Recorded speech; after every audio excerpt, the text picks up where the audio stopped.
Hey everyone, welcome to Sue's Cooking. This is Sue Moulton, your Pampered Chef consultant, and I wanted to show you what I do when I go to make homemade chicken bone broth soup.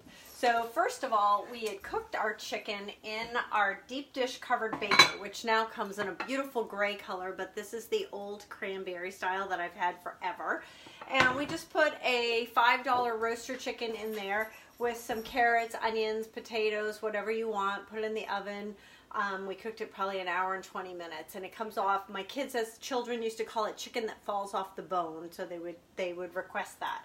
So we cooked that up and we ate our chicken, and then I took the chicken carcass and I added it to our multi-pot with our silicone colander that goes right inside it. So I am sticking this in here with all of the juices that came from the chicken that I cooked, all the bones. Now, if you've been watching me for a while, you know that when you peel your carrots, you want to save in the freezer you wash your carrots first and then you peel them.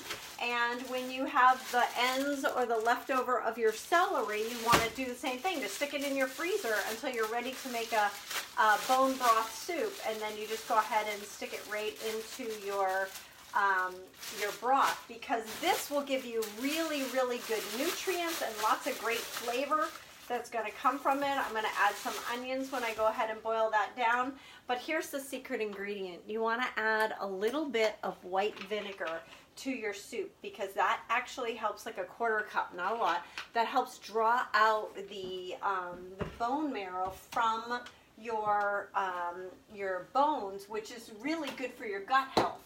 And I'm going to add a couple of bay leaves. I think I have bay leaves in here. I do. When you do soup, you want to add a couple of bay leaves. I'm going to add a bunch of spices as well. But then I'm going to fill it up with water, and I'm just going to let it boil it down. Now, the key to a really good bone broth soup is that you boil it down and then you add water in again, and then you boil it down a second time. So that's going to get it really flavorful. And then you can lift this whole colander right out, all of your bones, all of your soggy vegetables and stuff like that, and then you've got a great broth in the bottom, and you're not having to lift a heavy pan and drain it over the sink. And then you can go ahead and let the carcass cool, pick off whatever's left on that you want, and then add in your vegetables or your barley or whatever it is that you want to add to your soup.